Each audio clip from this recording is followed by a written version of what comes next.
Shalom, shalom, shalom, shalom aux chrétiens francophones du monde entier, du Cameroun, du Burkina Faso, de l'Afrique centrale, du Canada, des États-Unis, à tous les immigrés francophones répandus sur la terre. Que Dieu Tout-Puissant vous bénisse et vous assiste dans toutes les épreuves de la vie.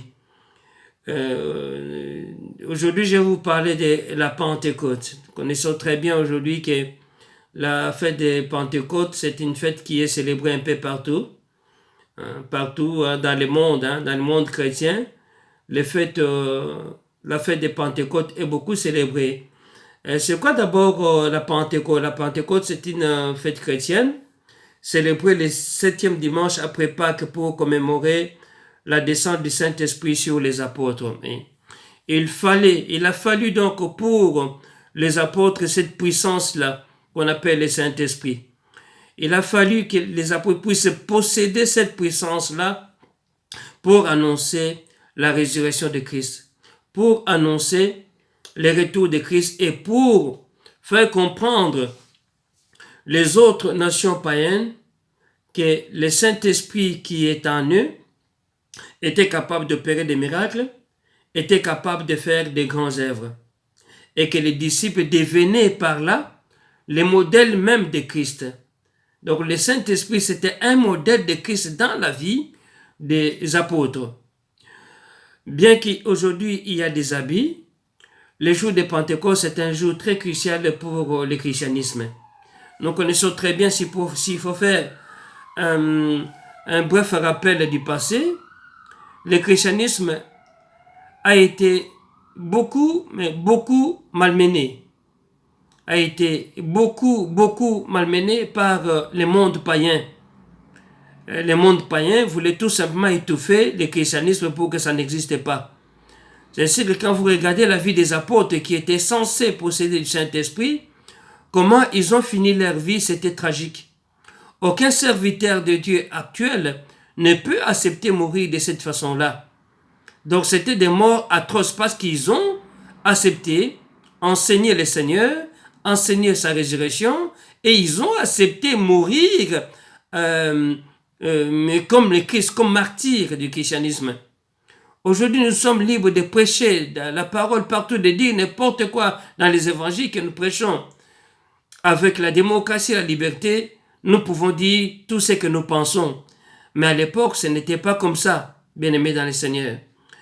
Il faut savoir, dans les origines du christianisme, c'était un roi païen qui était à la base de la Bible. C'était un roi païen qui était à la base de la Bible, c'était Constantin. Il a vu dans une vision une croix et il a cru que cette croix pouvait lui apporter victoire pendant la guerre.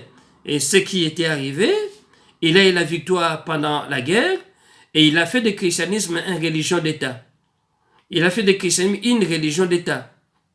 Et dans cette religion d'État, il n'y avait que 4 évangiles, Matthieu, Marc, Luc et Jean. Et c'est ce sont ces évangiles qui étaient enseignés à l'époque. Et ça a été relayé par l'Église orthodoxe également. Tous les autres évangiles étaient considérés comme hérédits, c'est-à-dire on ne pouvait même pas l'annoncer, on ne pouvait même pas les lire, ça ne pouvait même pas se retrouver dans les églises. Ceux qui avaient d'autres évangiles que ceux qu'avait accepté Constantin étaient tués, d'autres étaient maltraités, certains étaient même emprisonnés. C'est pour voir, bien aimé, de dire que même dans l'origine du christianisme, il y a des choses qu'on ne nous a pas dit. Donc, à l'époque, au début du christianisme, il y avait un mouvement qui était étouffé depuis longtemps. C'est les gnostiques. C'était un mouvement un peu mystique, mais spirituel. Ce mouvement-là préconisait tout simplement une relation directe, c'est-à-dire que les humains devaient avoir une relation directe avec Dieu. Il n'y avait pas d'intermédiaire. Et ce que Constantin n'avait pas accepté, l'Église orthodoxe à l'époque, n'avait pas accepté les points de vue des gnostiques et les considérait comme des mystiques. Alors, Constantin Ier, avec le concile de Nicée, a accepté, a approuvé avec l'aide des autorités orthodoxes à l'époque, les maintien des 4 évangiles que nous connaissons. Donc pour le moment, bien aimé dans le Seigneur, il faut comprendre que le christianisme tel que nous le connaissons aujourd'hui nous cache également beaucoup de choses, bien aimé. Il y a l'évangile de Thomas qui n'a pas été mis à notre portée. Il y a l'évangile de Barnabé qui n'a pas été mis à notre portée. L'évangile de Marie et Madeleine qui n'a pas été mis à notre portée. Et l'Apocalypse de Pierre que nous ne connaissons pas. Ce sont des évangiles qui étaient cachés, mais aujourd'hui, avec la nouvelle technologie, avec les sources archéologiques, on commence à découvrir effectivement, ce sont des évangiles qui ont bel et bien existé, mais qui étaient étouffés. Ça, ce n'est pas notre problème. Mais le christianisme tel que nous le connaissons aujourd'hui, c'est un mouvement qui est né plus tard. Qui est né vraiment plus tard. C'était même pas vers l'an 30, c'était vers l'an 300. Après Jésus-Christ, que le christianisme tel que nous le connaissons aujourd'hui, avec sa forme actuelle, a été mis à jour. Je ne dirais pas créé. C'est quand les disciples de Jésus ont accepté de suivre les enseignements de Christ, c'est alors qu'est né le christianisme. Alors il a fallu quand même une puissance pour que ces hommes-là, qu'on appelle les disciples, pour que ces hommes-là puissent transmettre les messages qu'ils ont reçus de Christ, puissent transmettre les pouvoirs qu'ils avaient reçus de notre Seigneur Jésus-Christ de Nazareth. Mais pour ça, il fallait avoir une puissance. C'est cette puissance-là, bien aimée dans le Seigneur, il serait difficile pour les apôtres d'annoncer l'évangile dans un monde qui était 100% païen, dans un monde dominé par l'occultisme, la magie, les sectes, la division, la prostitution, l'idolâtrie. Sans la puissance du Saint-Esprit, c'était vraiment difficile d'annoncer l'évangile. Pour preuve, après la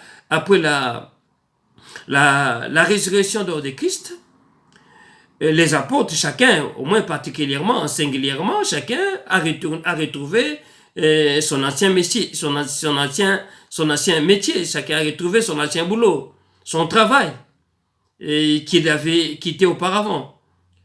C'est alors que Christ, par la puissance du Saint-Esprit, les a rassemblés les jours de la Pentecôte. Ils étaient tous les apôtres étaient là. Même celui qui devait remplacer Judas qui s'est pendu auparavant. Donc c'est pour dire également que le Saint-Esprit, c'est ça qui a changé le monde, c'est ça qui a fait qu'aujourd'hui que nous sommes des chrétiens. C'est cette puissance-là qui a fait qu'aujourd'hui les païens savent que nous sommes des dieux. Parce que quelqu'un qui a le Saint-Esprit, il a Dieu en lui, il a la puissance, le feu, l'oracle, l'orage de l'Éternel en lui. Et ce n'est pas n'importe qui, contrairement à ce que nous voyons aujourd'hui. Les gens qui parlent en langue, généralement ce sont des langues démoniaques, mais qui ont une vie des païens, qui ont une vie des païens, mais exceptionnelle. Et ce que me surprend aujourd'hui, quelqu'un qui parle en langue, qui est censé manifester ou montrer la puissance du Saint-Esprit en lui, vit dans les péchés, je trouve ces parler en langue-là tout à fait contraire à l'évangile que Christ nous a légué.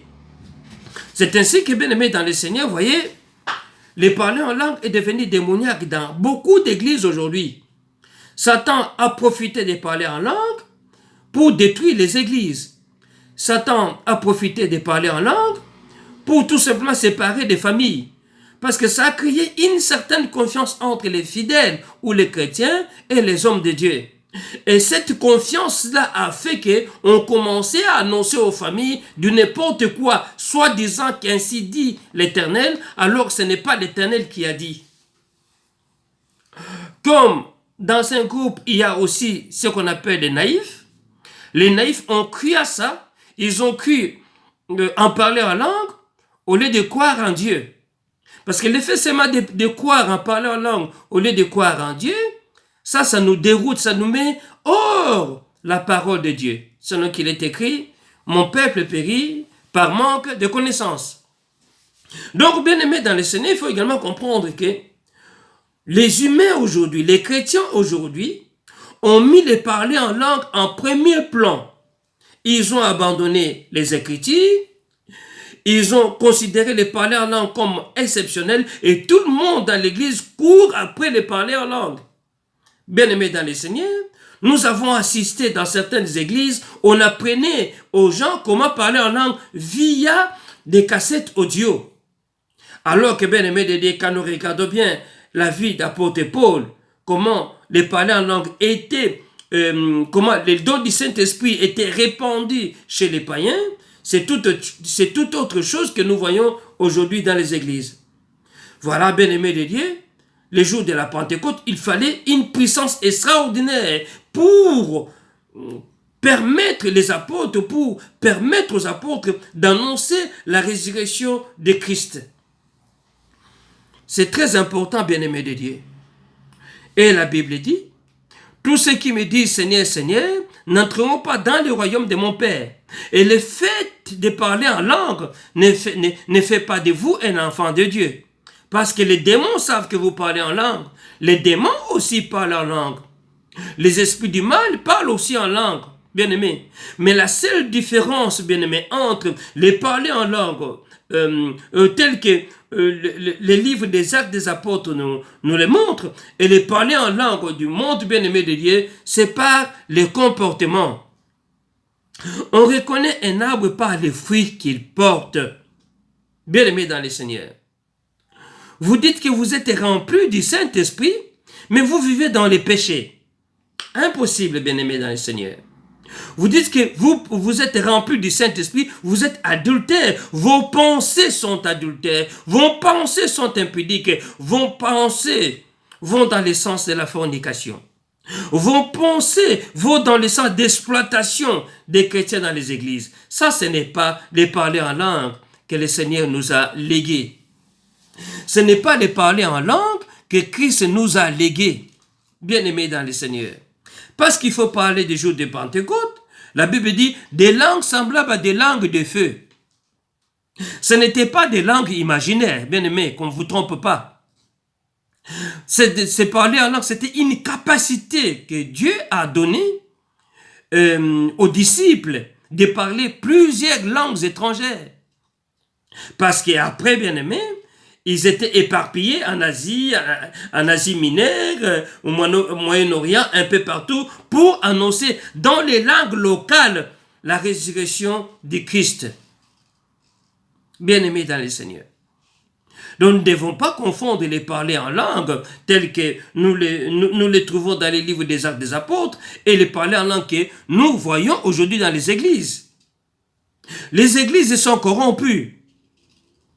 Les églises ont signé un pacte avec le monde des ténèbres. Maintenant, on nous dit, il ne faut pas critiquer les hommes de Dieu, mais ils ne sont pas hommes de Dieu. Satan a utilisé son arme fatale, son arme efficace qu'on appelle la concurrence, pour opposer les hommes de Dieu entre eux. Maintenant, il y a des catégories d'hommes de Dieu. Ceux qui sont célèbres, qui font des foules, s'entendent entre eux. Et ceux qui ne sont pas célèbres forment aussi leur propre communauté. L'église d'aujourd'hui est différente de l'église primitive. L'église d'aujourd'hui ne vient pas secourir les orphelins, du moins quelques-uns. L'église d'aujourd'hui ne visite même pas les prisonniers. L'église aujourd'hui maintient encore la sorcellerie en son sein. L'église aujourd'hui maintient la magie en son sein. L'église accepte l'argent de la prostitution en son sein. L'église accepte l'escroquerie, les détournements. Les pasteurs sont impliqués dans des trafics d'êtres humains. Les pasteurs sont impliqués dans des trafics de faux papiers. Les pasteurs sont impliqués dans des actions d'adultère. Beaucoup de pasteurs qui ont enseigné de parler en langue sont en prison. Et certaines églises ont fermé karma parce que les œuvres des pasteurs, c'était mauvaises. Alors que les apôtres ont rendu avec efficacité le témoignage de notre Seigneur Jésus-Christ de Nazareth, nous, ce que nous cherchons, nous, j'ai dit nous, oui, ce que nous cherchons aujourd'hui, c'est notre propre gloire. Les humains aujourd'hui cherchent leur propre gloire. C'est alors que le jour de la Pentecôte a perdu tout son sens. C'est vrai, avoir un jour de congé, ça fait toujours plaisir. C'est vrai, rester à la maison le jour de Pentecôte, ça fait plaisir. Mais vous savez réellement qu'est-ce que signifie ce jour-là? C'est une journée exceptionnelle pour la vie des chrétiens du monde entier. C'est par là que, bien aimé de Dieu, si vous vivez avec un sorcier dans votre maison, le Saint-Esprit en vous peut vous révéler que telle personne ou tel autre est un sorcier. Le Saint-Esprit est capable de vous révéler les maladies dont vous souffrez. Le Saint-Esprit est capable de vous dire que votre mari ou votre épouse est en train de vous tromper. Le Saint-Esprit est en train de peut vous prompter des accidents de circulation, des crises cardiaques, des AVC et beaucoup d'autres maladies. Si vous l'avez au moins le vrai Saint-Esprit dans votre vie. Bien-aimés dans le Seigneur, il est grand temps de choisir la bonne voie. Il est grand temps de choisir la bonne voie. C'est celle de l'évangile de Jésus-Christ Nazareth. Et la Bible dit, les miracles accompagnaient les apôtres, Ils ont même réussi à ressusciter des morts. Ils ont même réussi à guérir tous ceux qui étaient possédés de plusieurs démons. Aujourd'hui, bien-aimés de Dieu, cet esprit-là, cette puissance-là, commence à être rare dans les églises.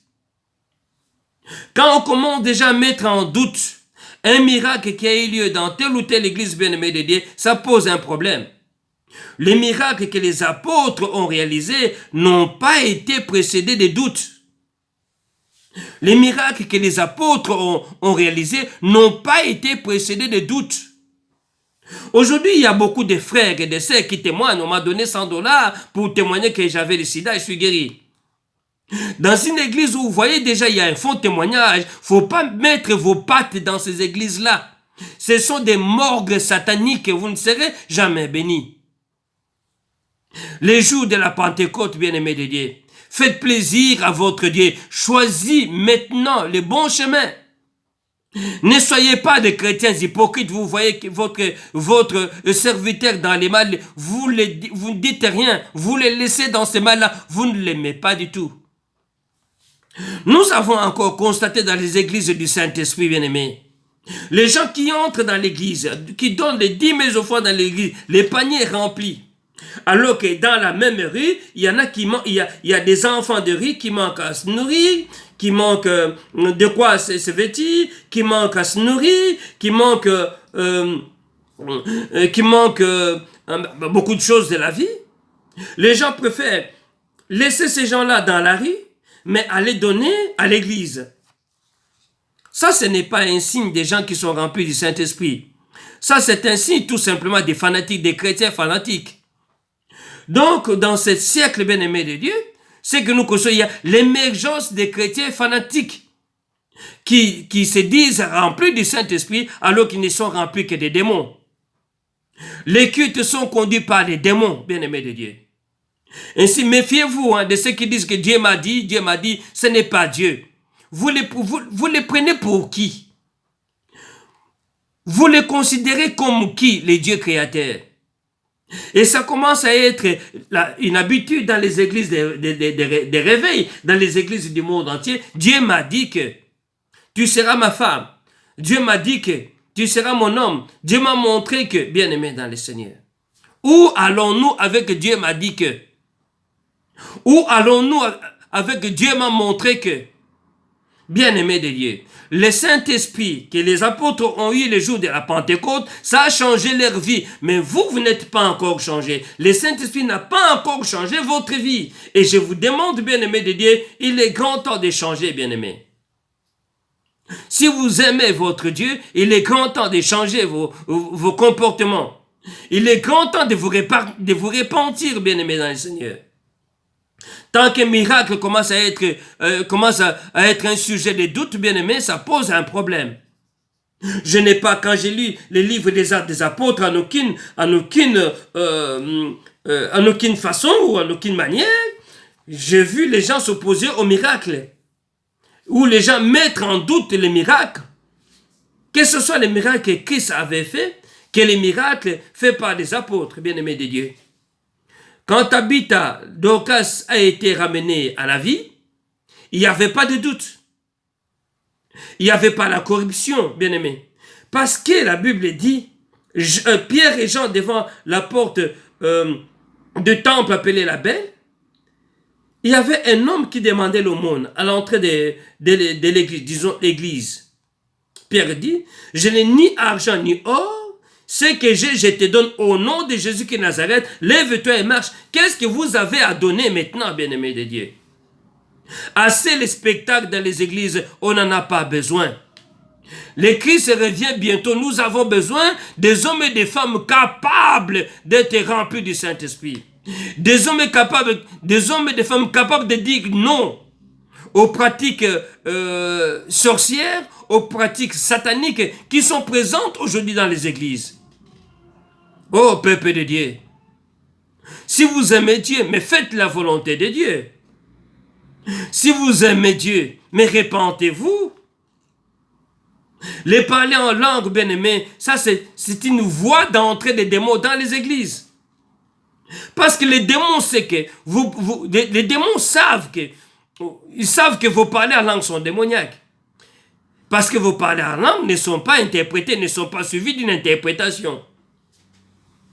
Faites attention, bien-aimés de Dieu. Le corps de Christ est en train de se détruire, bien-aimés. C'est par le Saint-Esprit que les dons du Saint-Esprit ont accompagné les disciples. Maintenant, tout le monde a les dons des prophéties douteux. Tout le monde a les dons des miracles encore douteux. Tout le monde parle diversité de langues, mais des langues démoniaques. Bien-aimés dans le Seigneur. Des gens qui parlent en langue, mais qui sont égoïstes. Les pasteurs sont égoïstes. Les pasteurs roulent dans des belles voitures, alors que les chrétiens bien-aimés de Dieu manquent de quoi se nourrir. Au lieu d'acheter des belles voitures, vous qui êtes remplis du Saint-Esprit, Christ n'avait pas de belles voitures comme vous avez. Vous êtes plus riches que votre Créateur même. Vous êtes plus riches que votre Créateur, que votre Seigneur même, bien-aimé. Alors que les fils de l'homme venus, non pour être servis, mais pour servir, dit la Bible. Pourquoi vous ne voulez pas vendre vos voitures de luxe qui coûtent dans des 25 000, 30 000, 50 000 $ et construire des écoles, ne fût-ce que des maternités? Offrir la maternité gratuite à toutes les femmes enceintes dans vos églises.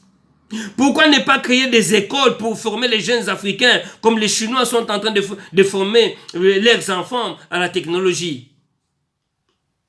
Bien-aimés dans le Seigneur, ne considérez pas que la pauvreté de l'Afrique c'est une punition de Dieu. Non, ce n'est pas une punition divine. C'est parce que, bien-aimé de Dieu, l'Africain est égoïste. Les pasteurs africains remplis du Saint-Esprit sont égoïstes.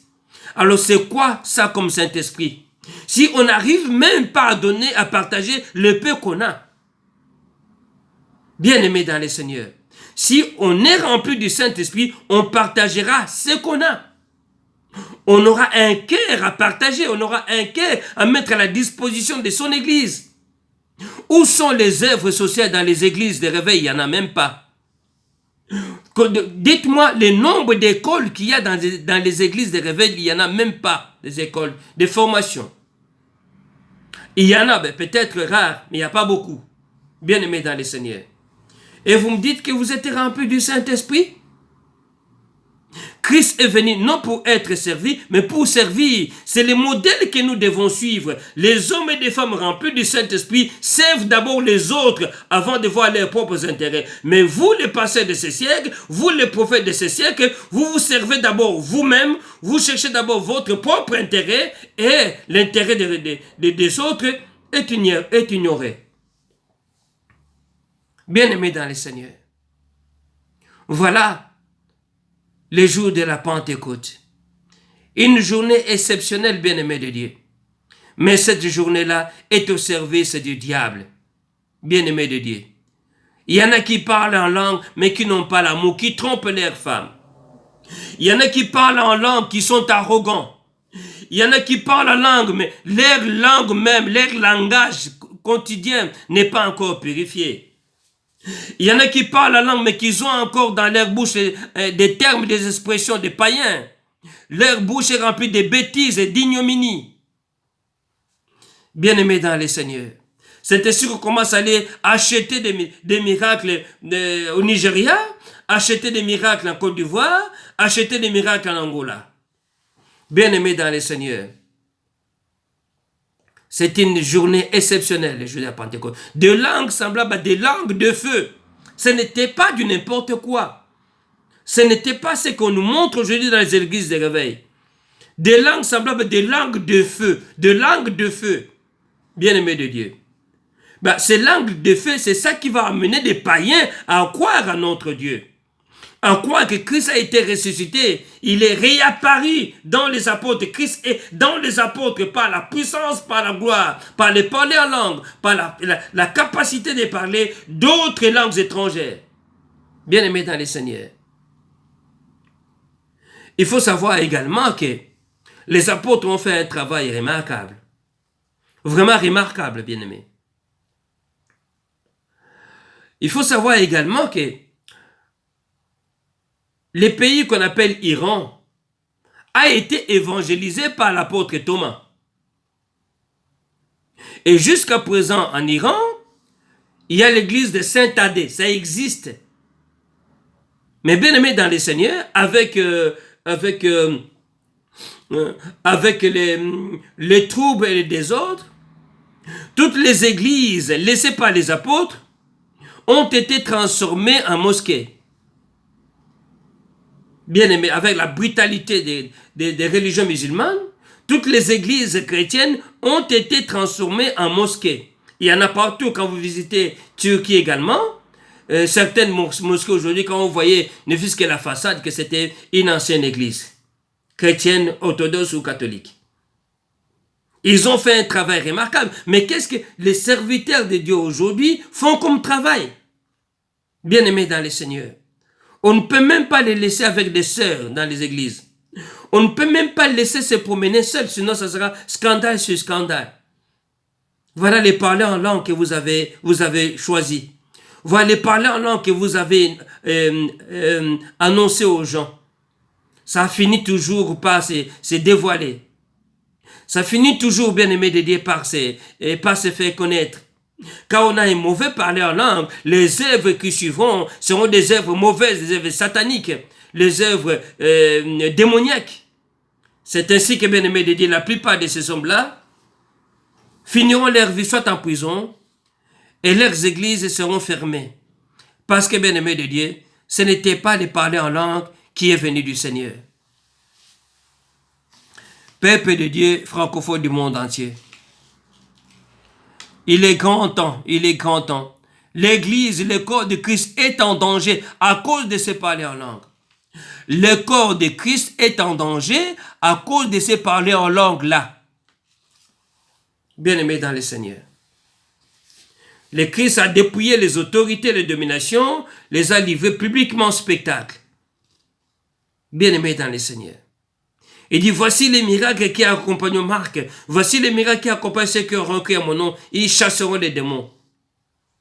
Maintenant, bien-aimés de Dieu, dépourvus du Saint-Esprit, les hommes de Dieu commencent à acheter la magie chez les marabouts pour faire des miracles. Oh, peuple de Dieu.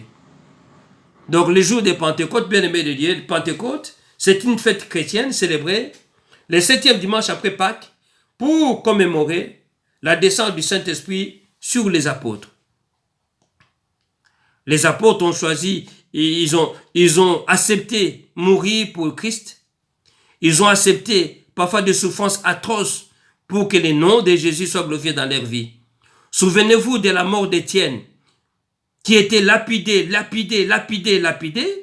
mais ils voyaient la gloire de Dieu plus que toute autre chose. C'est un exemple que nous devons suivre, bien-aimés de Dieu.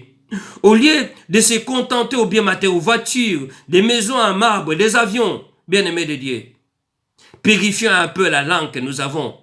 Purifions un peu les yeux que nous avons, bien-aimés de Dieu. Nos yeux sont pollués, bien-aimés. Nos langues sont mauvaises, bien-aimés. Les oreilles écoutent que des insanités, bien-aimés. Purifions, bien-aimés, nos contacts. Purifions, bien-aimés de Dieu, ce que nous voyons, bien-aimés. Éloignons-nous du mal et affectionnons-nous aux choses d'en haut.